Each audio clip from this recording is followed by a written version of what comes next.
Right, dickheads, Cloud78 Hill here. Another thought of the day. I had some questions after I posted a video last week about limiting for vibe. First question was why I chain limiters together, and other than the vibe aspect of it all, I find spreading the load across two limiters sounds better than one doing all the heavy lifting. The analogy I always use is it easier carrying a load of bricks on your own or having a mate help you? And that for me is the same with limiting. Spreading 5 dB across two limiters, 2.5 each, to my ears sounds better than one doing all 5. So that's why I do it. My favorite limiters that I use every day, FabFilter, always it's fast, catching the peaks really quick.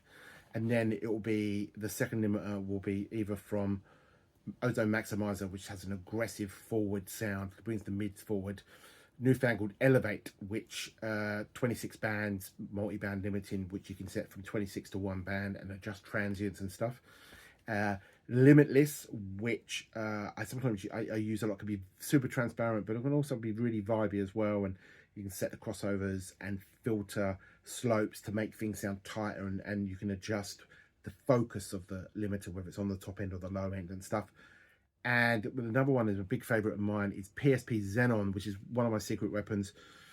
A lot of people didn't like it, and then I told them the reason why I like it, and they pull it out for the same reason now. And that is because sometimes when you're pushing a record hard, which you have to do in a lot of dance music, the side information breaks up. You start getting crackling in the reverbs in the sides, and it doesn't matter how much you adjust the release on these other ones, FabFilter, Ozone Maximizer and stuff, that just, it starts crackling and you struggle.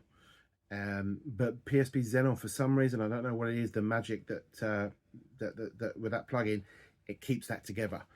Doesn't sound as exciting as Maximizer with that sort of push that it does, but it keeps the sides intact, and you can just get that extra volume that you like. And it's something that I pull out all the time.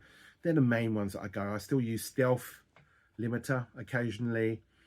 I will use L2 occasionally for that sort of mid-forward push that it does. Is there anything else that I use? No, I think that's probably it. That's about the arsenal that I have. And from a clipping perspective, I clip analog most of the time. Dangerous, AD, or my favorite sort of clipping plugins are the TRX Classic Clipper, Elevates clipping section, Standard Clip, Gold Clip. They all sound all right for plug-in clipping. I mean, at the end of the day, plug-in clipping, you just it always breaks up quicker than analog, so I tend to use analog clipping because I can push that really hard.